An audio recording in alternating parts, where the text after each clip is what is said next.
1950 оны дайны дараах үед нэгэн залуу ажлынхаа шаардлагаар Говьалтай аймаг явах хэрэгтэй болжээ. Удалгүй зорсон газартаа шөнө ирээд ойр хавьд ил хол. Айл амтны ч бараг үйл үзэгдэнэ. Байхнаа бариад өргөвчөндөө авч явсан бэлэн хүнсээ идчихэд энэ газарт хоноод үрцэхаар гарч ажилдаа орноо гэж бодоод унтаад өгчээ.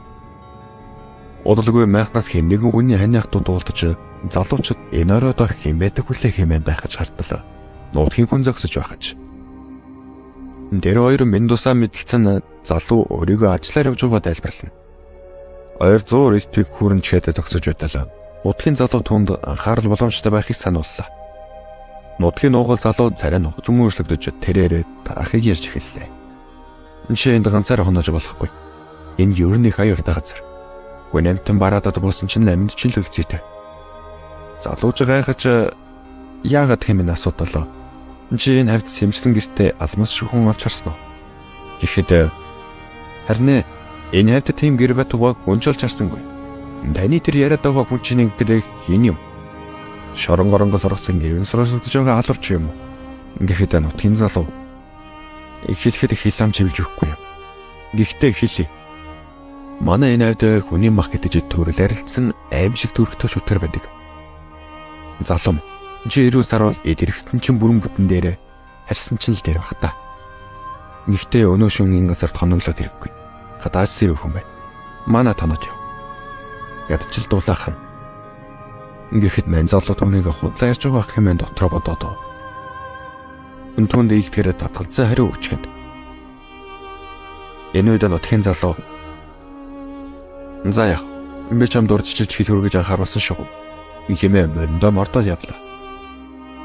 Энэ залууч нойрон хэсэг тохиолжиж нутгийн залуугийн хийсэн ахиныг бодогдож нэрвэр дотроо ийм юм байх боломжгүй.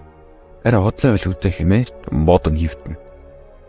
Энэ үед гадаа ямар нэгэн зүйл түүний байгаа майхан гэж тойроод яваад байх шиг хачин чимээ сонсогдно. Залуу гайхаад арай энэ нөгөө хүний дэдэг чөлтөргээ чинь яваад байгаа юм биш үдэ хэмээн бодож айдсаг бүгдийг нэзэмдэж хүлээгэн дуушаах мэт хөдөлгөөнгүй болов.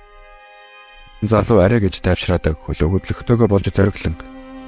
Мууга авч гараад харталаад түүний өмнө ирээлэн нутгийн хүнээс ярьсан шиг сэгсээсэн өстэй аман хацас болж маханд шунсан аим шиг төрхтэй эмэгтэй зогсож байв.